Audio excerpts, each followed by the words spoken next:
Good evening, ladies and gentlemen. We're going to begin in one more minute. We still have some folks joining the meeting. Thank you for your patience.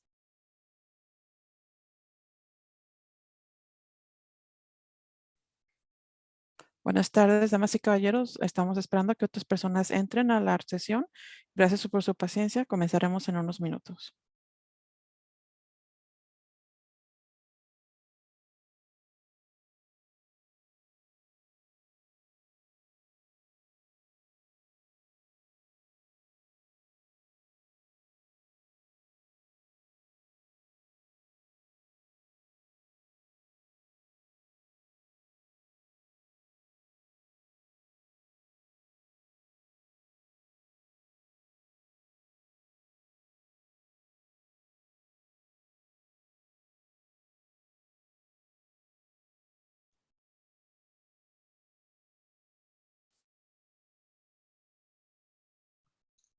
Good evening, ladies and gentlemen. The time is 5:30, and we will now start the virtual public hearing for the Gilman Springs Road, Shoulder, and Median Widening Project. Buenas tardes a todos. Comenzaremos nuestra reunión. Bienvenidos a nuestra audiencia pública virtual del proyecto de caminos de Gilman Spring y ampliación mediano. Comenzaremos ahora. My name is Jennifer Piggott, and I will serve as your facilitator this evening. If you need assistance, you can send the meeting host a chat message privately. These chat messages will not be part of the official record or considered official comments. Su anfitriona de esta tarde será Jennifer Piggott. Si tiene comentarios durante la reunión, van a tomar un tiempo para tener opciones de hacer comentarios al final. We appreciate your participation in tonight's virtual public hearing. Apreciamos su participación en esta audiencia pública que hacemos de manera virtual. Tonight's hearing is being recorded and will be made available on the project website at rcprojects.org/Gilman SHLD Widening, which is also seen on the slide. Esta reunión está siendo grabada a través de una presentación de PowerPoint y esta también audiencia puede ser accesada en una página de internet que ven en su pantalla rcprojects.org/diagonal GILMANSHLDWIDENIN, tal y como aparece en su pantalla. This hearing is available in both English and Spanish. To hear the hearing in Spanish, please click on the global icon on the bottom of your Zoom screen. Esta reunión está siendo interpretada al español. Si desea escuchar la traducción, por favor vean la pantalla de abajo y seleccione el globo terráqueo para seleccionar su idioma preferible, español. I'll now pause for our translator to move into the Spanish room.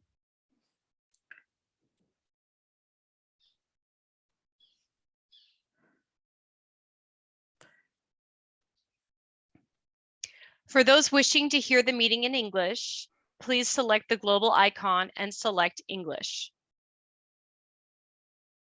Since the hearing is being simultaneously translated, please expect frequent pauses. Closed captioning is also available this evening.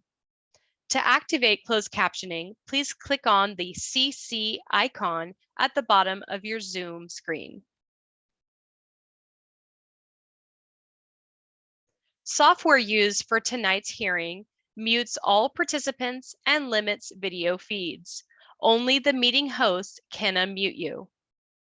Please raise your hand or contact the meeting host by private chat, or if you have called in by phone, press *9 to raise your hand if you need assistance. We will be accepting verbal comments this evening. For those who indicated they would like to make a verbal comment during registration, they will be called upon first, and then I will call on others as time allows. You can also type in your comments using the Q&A feed located at the bottom of your Zoom screen. Please note, Comments typed into the Q&A feed will be read aloud so they can be recorded by the court reporter for the record. If you wish to make private comments, please mail those to the county. That address will be provided at the end of the hearing. The chat feature will not accept comments and should only be used for assistance. Additionally, if you need technical assistance, you can call 916-955-7967.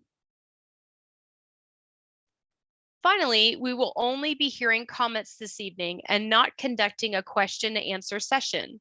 We will also not be responding to your verbal comments. All comments are due by April 12th of this year. Please make a note of the phone number for this hearing. If you experience difficulty with your internet connection at any point during this hearing, you can call this number to hear the presentation or make a verbal comment.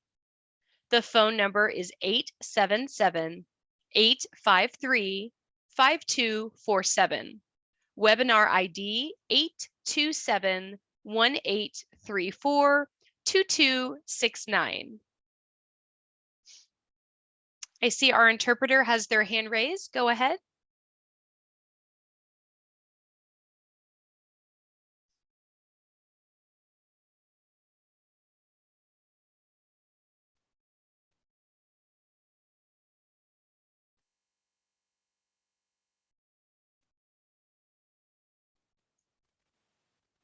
Oh, okay, thank you.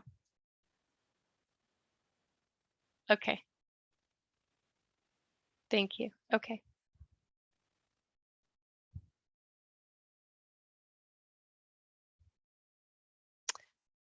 Okay, so if you need to call in, the phone number is 877-853-5247. Webinar ID 827-1834-2269. And the password is 597478. Additionally, individual internet connections and bandwidths may impact your viewing experience this evening. We recommend closing all apps and programs and limiting other streaming or downloads during tonight's hearing. This virtual hearing will be conducted in two parts. Part 1 is an overview presentation. We will then proceed to part 2 of tonight's hearing, which is the opportunity for all of you to provide verbal comments.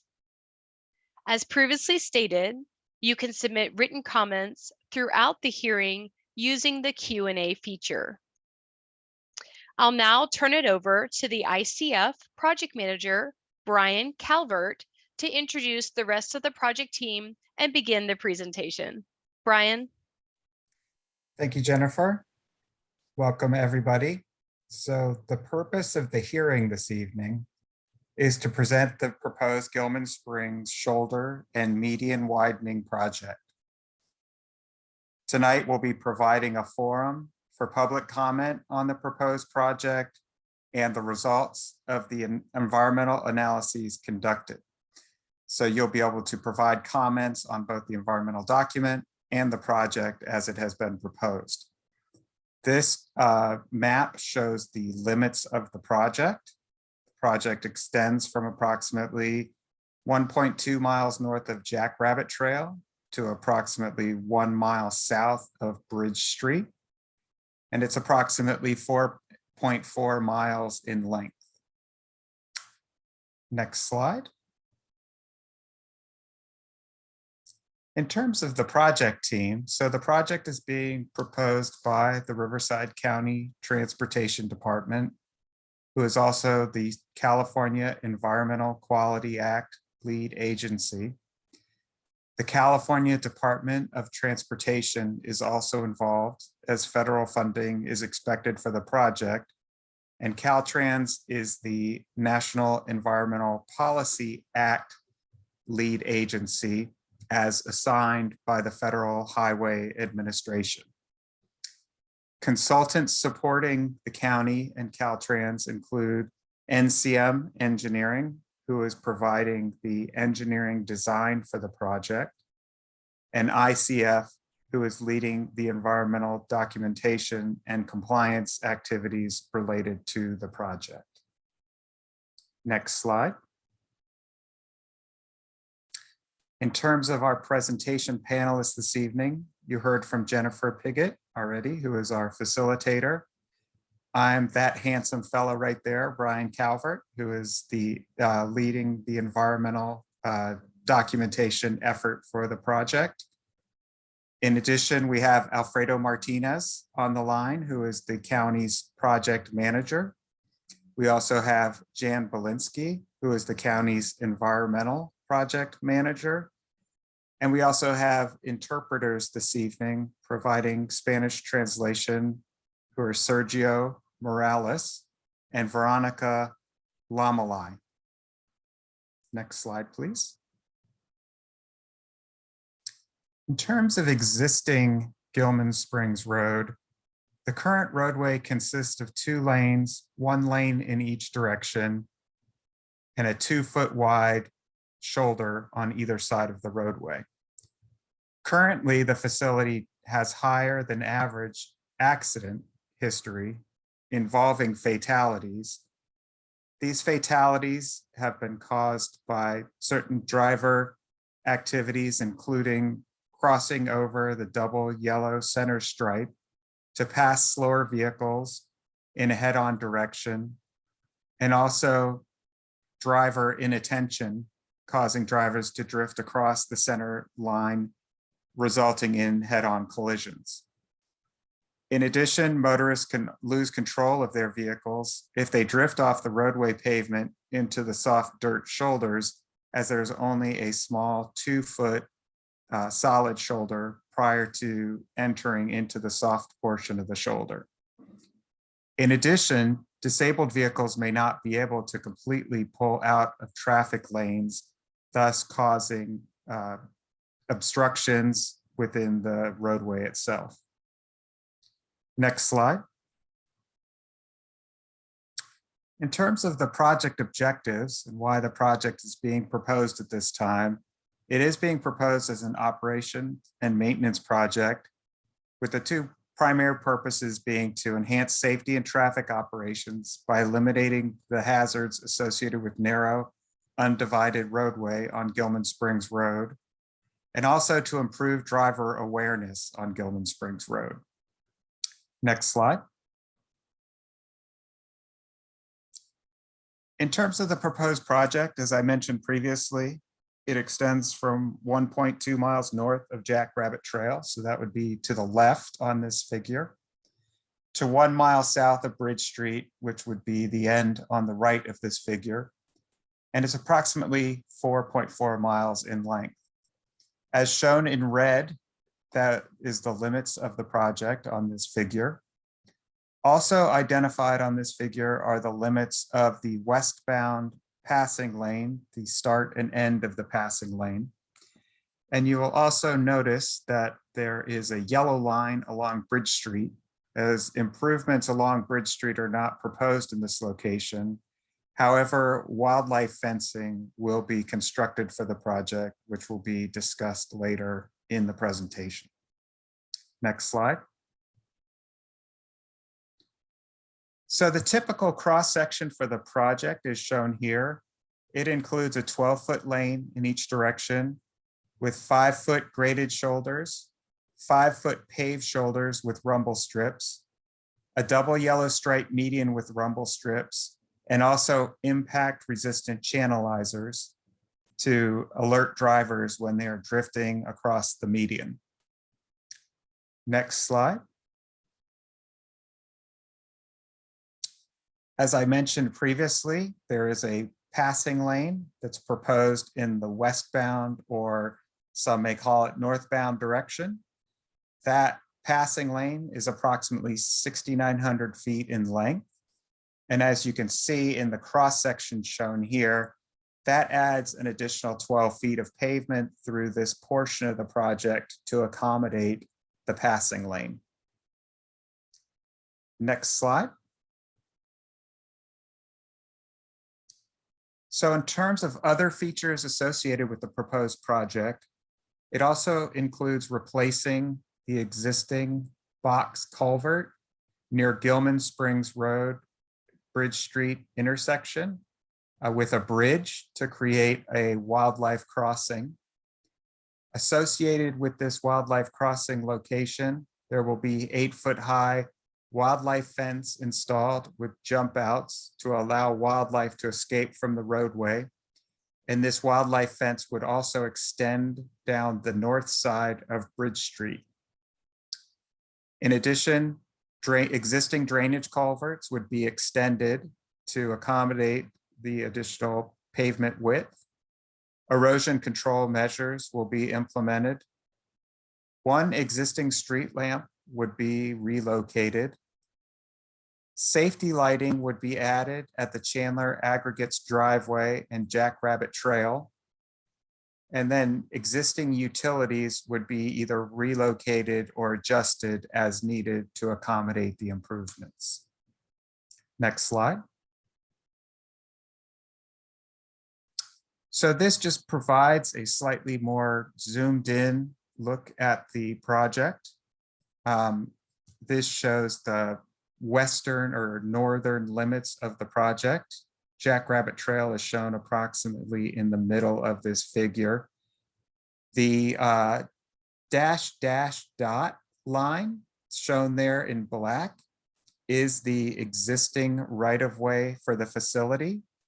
And then on this map, you can also see the edge of pavement and also the areas of cut and fill. So this gives you an idea of where improvements would be located beyond the existing right-of-way. Next slide.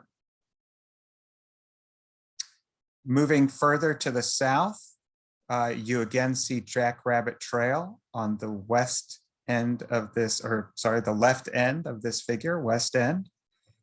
And here you see where the westbound passing lane would end. And that continues on to the next sheet. If you could go to the next page. This shows the remainder of the location where the passing lane would be located, showing the starting point just to the west of Bridge Street. You can also see along the facility, there are some areas that appear to bump out. Those bump out areas are to accommodate the drainage improvements that are associated with the project. Next slide. This shows the remainder of the project to the point where the improvements and striping would rejoin the existing Gilman Springs Road. Next slide, please. In terms of the anticipated project costs and necessary right-of-way for the project, it's anticipated that the project cost would be $16 million. It's anticipated that up to 96 partial acquisitions would be needed, totaling permanent acquisition of 2.48 acres of land. This just addresses the permanent acquisitions associated for the project. And those are associated with slope easements, drainage easements, and new right-of-way for Gilman Springs Road. Next slide. In terms of the process that the project is currently going through, the project was initially initiated previously. We've gone through currently the technical studies and analyses. Those results of those studies are documented in the draft initial study mitigated negative declaration, which is the California Environmental Quality Act document. So that document is out currently for public review and comment. And that is part of the reason we're here tonight, as we are within the public hearing and public comments box. So we are having the public hearing this evening and giving the opportunity in this forum for the public to provide comments on the project. Following the end of the circulation of the CEQA document, any comments provided will be reviewed and responded to and taken into consideration in preparation of the final environmental document, and for the county and Caltrans to consider when deciding whether to proceed with the project or not. If it's determined that the project will move forward, then it will go to final design, where the design will be finalized for the project. Permits will be obtained, any necessary permits for the project. And at the conclusion of the final design and permitting, property, during which time property acquisition would also be conducted. The project will then move into the construction phase, and construction of the project will be initiated. Next slide. As mentioned, we have completed technical studies and the California Environmental Quality Act document for the project. Technical studies have been prepared to address biological resources, cultural resources, floodplains, geotechnical considerations, paleontological resources, recreational facilities, and water quality. Next slide. Impacts on sensitive natural communities and other identified riparian riverine habitats within the biological study area are presented here.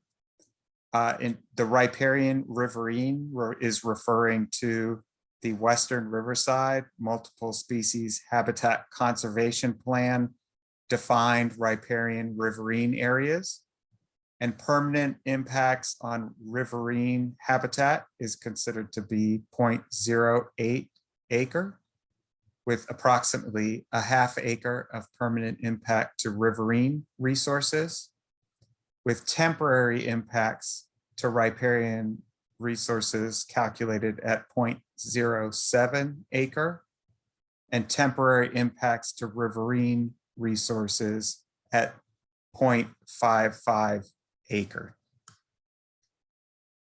Next slide. In terms of wildlife connectivity, consideration was given to providing wildlife connectivity associated with the proposed project. As mentioned, at Bridge Street, a wildlife crossing, an improved existing crossing will be converted to a wildlife crossing. And as mentioned, fencing will be provided to guide animals to this location for safe passage across Gilman Springs Road. And in addition, jump outs will be provided along the fencing so that animals that happen to get trapped on the roadway will have an opportunity to escape. Next slide.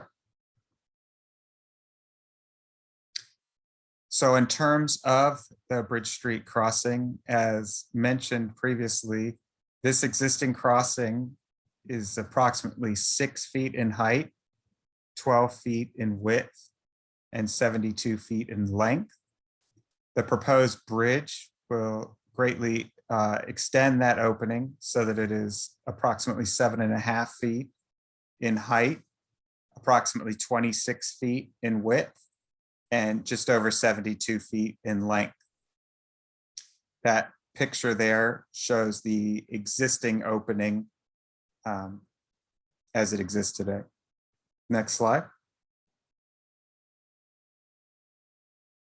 This just provides a few more images related to the existing Bridge Street culvert. So this culvert, once replaced with a bridge, would be extended to 26 feet in width and over 7 feet in height.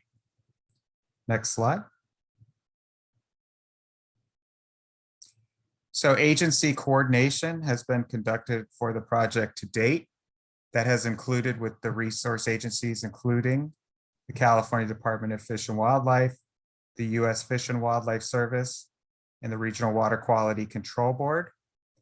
Several resource, land management districts and authorities and utility companies have been coordinated with, including the Western Riverside County Regional Conservation Authority and the Riverside County Habitat Conservation Authority.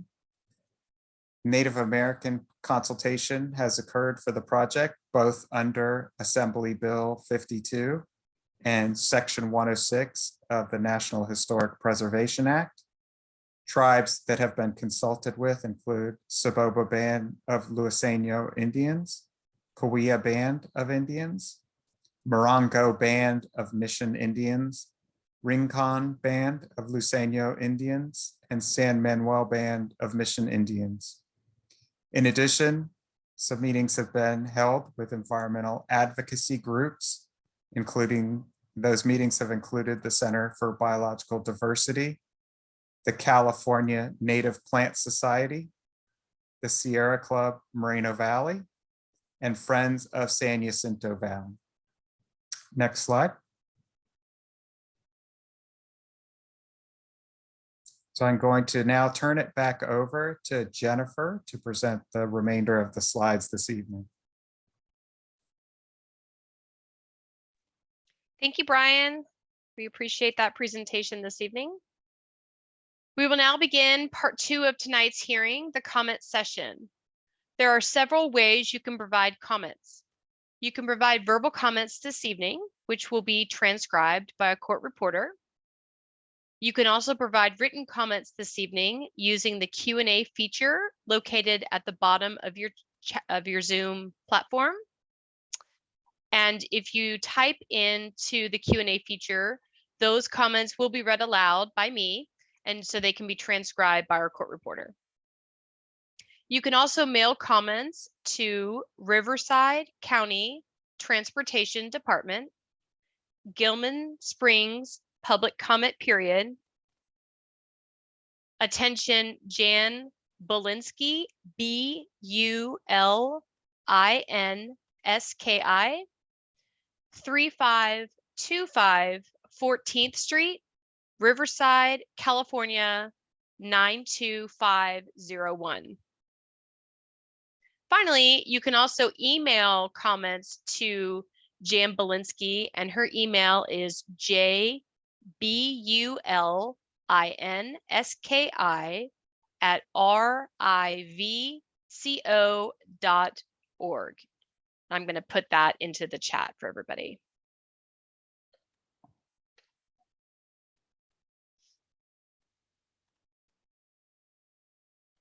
All comments must be received no later than April 12th, 2022. All comments, whether received verbally, electronically, or in writing, will be weighted equally.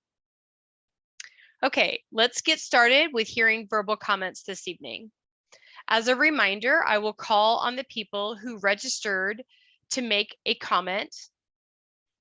All names will be called in the order in which we received your registration.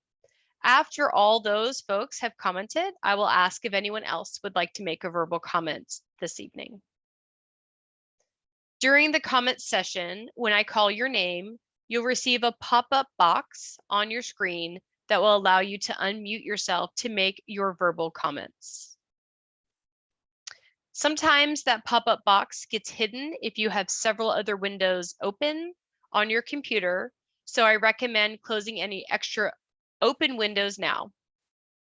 If you're calling in from a phone, you'll hear a prompt to press *6 to unmute your line. At the conclusion of your comments, I will remute your line. A couple ground rules for us all to follow during the verbal comment session. First, please limit your comments to no more than 2 minutes. If you can provide your comments in less time, please do so. I will post a timer on the screen to help keep track of time. At the end of your time, I'll jump in to ask you to quickly wrap up to allow others the opportunity to comment this evening. If you're not able to complete your comments within the allotted time, you may still submit them in writing here tonight. or by mail or by email before April 12th. Second, please be respectful towards everyone who provides comments during today's hearing.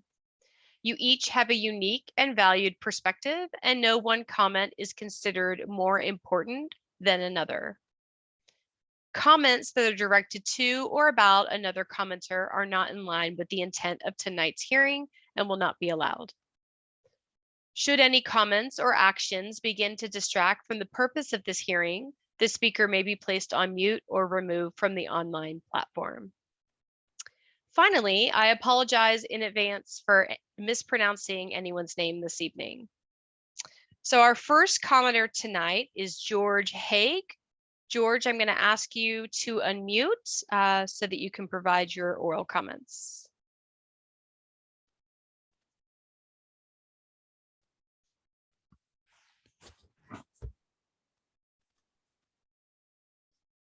Mr. Haig, are you there?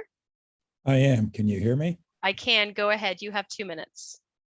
To start with, I don't think 2 minutes is enough. I hope you'll give us additional time at the end if you have it. Responses to comments to mitigated negative deck must be provided to all commenters. In other words, we want you to respond to what we say in writing, and it should be, and not just say you don't need to under mitigated negative decks. City of Marina Valley World Logistics Center shows this to be a 4 to 6 lane. Your own right-of-way shows that that is your plan in the future. You are therefore segmenting this project. Even your numbering system along the way for improvement show that you are segmenting a much larger project, and it should be analyzed as a whole. Your noise level of your traffic for level of service, but you also must use vehicle miles traveled in your analysis. You're also not dealing with induced traffic, and that must be part of your analysis for this. Your increased light and noise pollution from this will be significant, and it needs to be further analyzed, both the direct and indirect impacts of noise and light pollution from the cars, trucks, and other vehicles for each different species. So you cannot just assume you've analyzed for SKR and that handles all the other animals. Your impacts to SKR will be significant. The analysis for the SKR HCP says that we must have linkages between the San Jacinto Wildlife Area and the Badlands. Your project is not providing this. You need more undercrossings designed for SKR and other similar animals to provide that linkage. The one that you did show needs to be cleaned out and maintained on a regular basis. I'm assuming my time is up. Thank you for your comments. Okay, our next speaker this evening is Susan Nash. Susan, I'm going to ask you to unmute. Mute, I got it. Okay. Got it. Susan Nash with Friends of the Northern San Jacinto Valley. Don't forget the Northern in your title. MSHCP compliance is not CEQA compliance. That requires 2 hours to explain. There is no CEQA document. An initial study with notes is not a mitigated negative declaration. The CEQA document needs to be a separate document from the initial study. CEQA is clear on that. Mandatory findings of significance 15065A1 and 3 require an EIR to address the potential impacts to endangered species and the potential cumulative impacts. The document does not contain a complete project description. You're not talking about the San Jacinto Wildlife Area. You're not talking about the MSHCP reserve lands. They are not identified. You're not talking about the 1,700 acres of the Quail Ranch in Eden Hot Springs that are currently being added to the reserve by the Wildlife Conservation Board and added to the San Jacinto Wildlife Area. This is especially egregious since the RCTC is the RCA and knows about all these things. The crossing at the Jackrabbit Trail, and that crossing is both a flood control, apparently, and the and owned by the and managed by the RCA, that crossing, and it needs to be straightened out so it goes directly onto the San Jacinto Wildlife Area and into Mystic Lake. And it needs to be, my time's up. Thank you. Thank you for your comments. Our next speaker this evening is Eileen Anderson. Ms. Anderson, I'm going to ask you to unmute. Hi, good evening. Eileen Anderson, Center for Biological Diversity.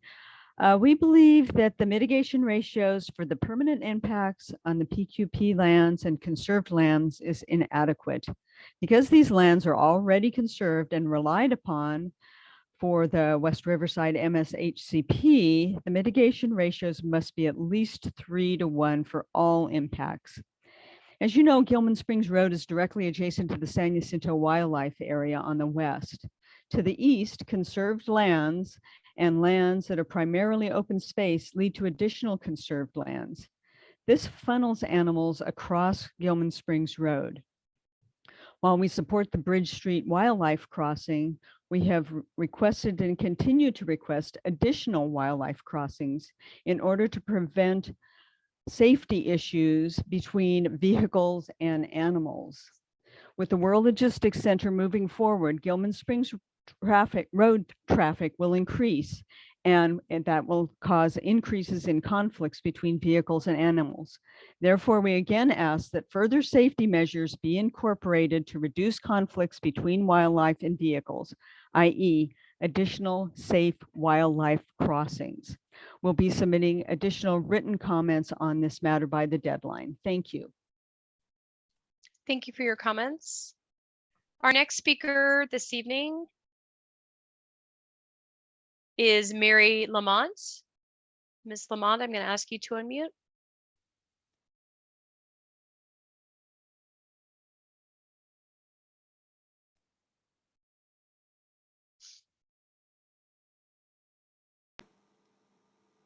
Hi, can you hear me?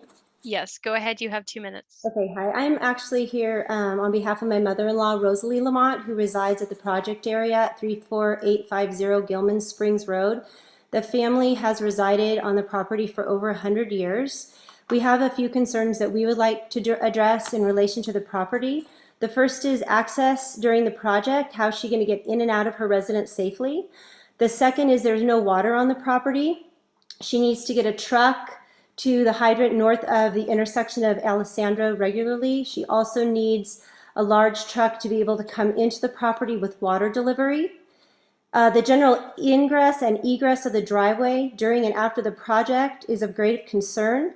If a portion of the driveway is removed and a gate, mailbox, and asphalt on the driveway need to be moved to get closer to the residents at the cost of the county, there is considerable grade to that driveway. It will need to be leveled. She can walk safely to the area to get in and out, to lock and unlock her gate. So we'd like to know what is being done to ensure a proper distance and angle of approach so that the resident, utility, and emergency services can be maintained to the property. We'd also like to address the fact that the passing lane is going to be right in front of her property. She'll now have to wait until 2 lanes of northbound traffic pass before she is able to turn left into her property. Based on the diagrams for the project and the track record of the drivers on Gilman Springs Road, I feel like you're inviting people not only to go faster, but also what's going to stop them from entering the median or shoulder to pass someone who is turning into the property. The gate at the residence need to be locked and unlocked during the entirety of the project. People have driven up there and actually entered into her residence before. There's the unfortunate removal of the Palo Verde tree on the property to widen the road that we already know people are exceeding the speed limit on, that have resulted in many tragic deaths. So really we want to know Who is this really helping other than those who want to go faster? Thank you for your comments. Okay, ladies and gentlemen, at this time, those are all of the speakers that we had indicate in their pre-registration that they wanted to provide a verbal comment this evening. Would anyone else like to provide a verbal comment this evening that hasn't already spoken? If so, please use the raise hand icon located at the bottom of your Zoom platform.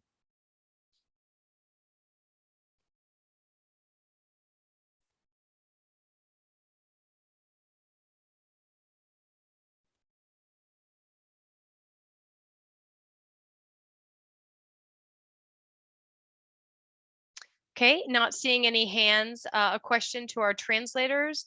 Are you hearing anyone in the Spanish room that would like to make a verbal comment this evening?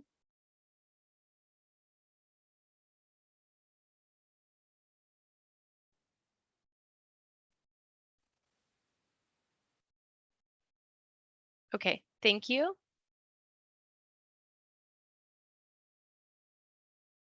Okay, ladies and gentlemen, seeing that we still have some more time remaining, if anyone that has already provided a verbal comment would like to elaborate on their comments, please raise your hand.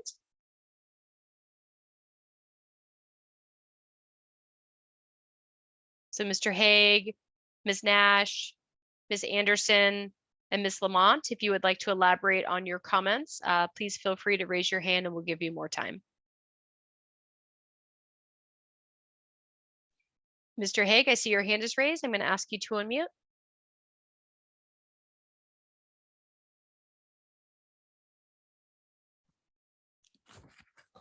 Can you hear me? Yes, go ahead. We'll give you an additional 2 minutes to wrap up your comments. The light and noise pollution that this project will cause, and the idea that it's going to be a 4 to 6 lane road in the future, as your right-of-way shows, and as the City of Marina Valley and the World Logistics Center environmental documents show, indicates that the San Jacinto Wildlife Area and the sides of this road on the east side are going to be significantly impacted in the future. And this project should be analyzing that. Once again, you are piecemealing this project, you're segmenting this project.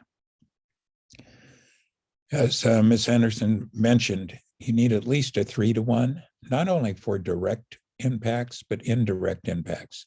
The light pollution, especially around the curves in this road, is going to extend well into the San Jacinto Wildlife Area. Even the noise bouncing off some of the hills and so forth, going back into the wildlife area. These are indirect, maybe, impacts, and some of them are direct, but your mitigation, off-site mitigation for these impacts need to be more fully analyzed and addressed well beyond what you have. And they should, once again, be not just a general impact, but specific, such as SKR, which need their nighttime without being shown to the world, so that they are not prey or easy prey. You need to be able to do this.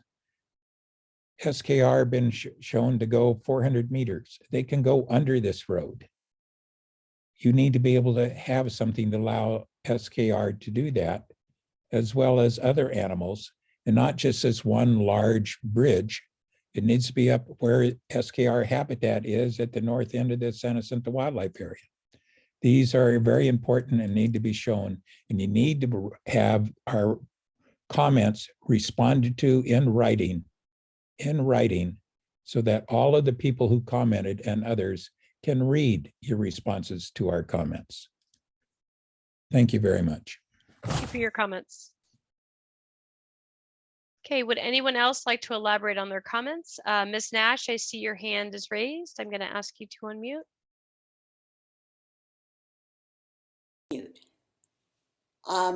I just wanted to show you for an example about how difficult, sometimes impossible it is to, and how poorly this project is described, in the fact that sometimes you talk about the road as going east and west, and sometimes At other times, you talk about the road as going north and south. And then you make reference to north or south of the road in one instance, or east and west of the road in the other instance.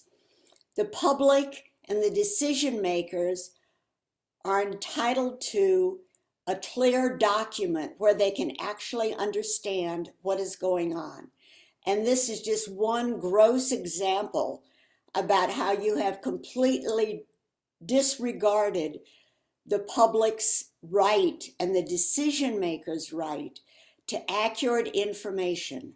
How is anyone supposed to know where anything is located if you have this kind of north, south, east, west, constant confusion, sometimes in the same sentence, sometimes in the same paragraph, and frequently on the same page? The second thing is, was brought up by Ms. Lamont, was that there are no studies that I have been able to identify, and I've asked this question of you before, about whether these road improvements, where you have all these passing lanes, are actually going to make the road safer, or in fact, are going to make it less safe by people racing in the short passing lane to get around and crowding in at the last second. Thank you very much. Thank you for your comments. Okay, would anyone else like to elaborate on their earlier comments or provide a verbal comment? If so, please raise your hand using the raise hand icon located at the bottom of your screen. Or if you're a call-in only user, you can press *9 to raise your hand.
Okay, Mr. Haig, I see your hand is raised again. I'm going to ask you to unmute.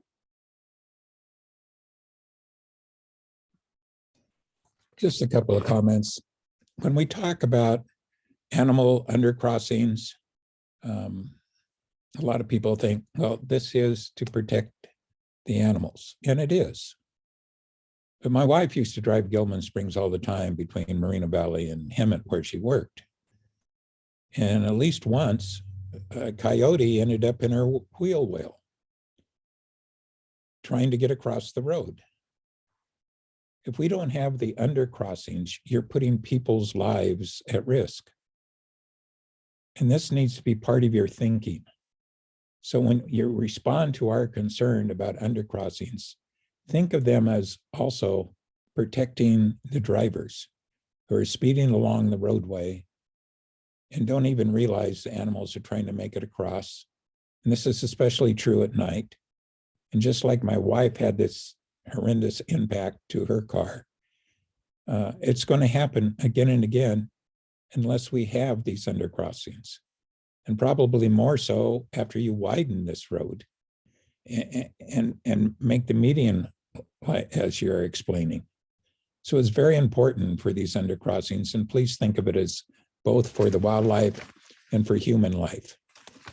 And hopefully you will include more of these in order for both to survive as this road is continuing forward. And once again, please analyze induced traffic Please fully analyze vehicle miles traveled and not just level of service as you have.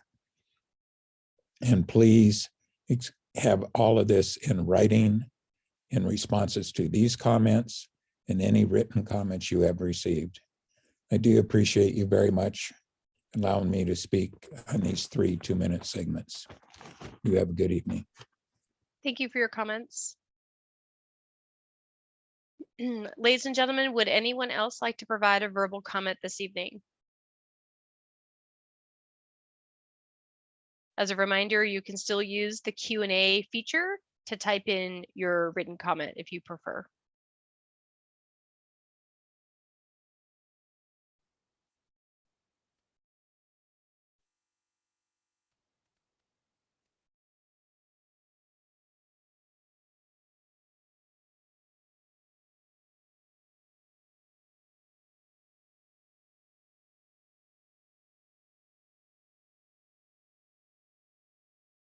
Okay, not seeing any additional hands raised. We'll go ahead and move on to our last slide this evening.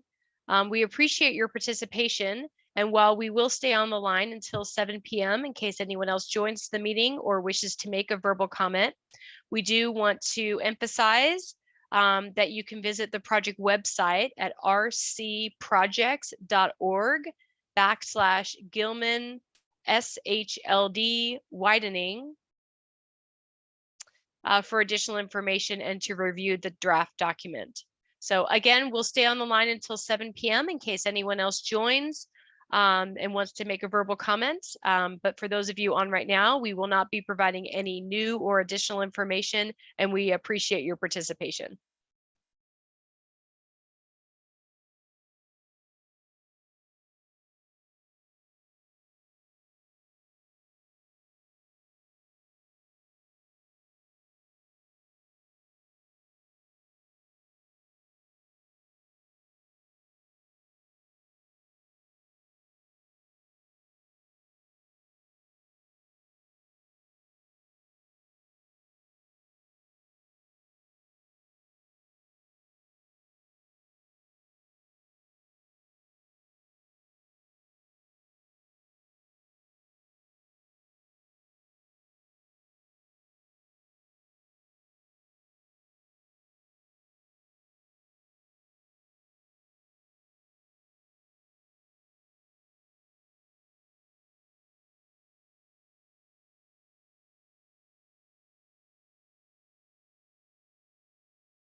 Again, ladies and gentlemen, thank you for your participation in tonight's public hearing. We invite you to visit the project website at rcprojects.org/Gilman SHLD Widening to review the draft documents. Thank you again for your participation. This hearing is adjourned. Have a good evening. Good night, everyone. Thank you.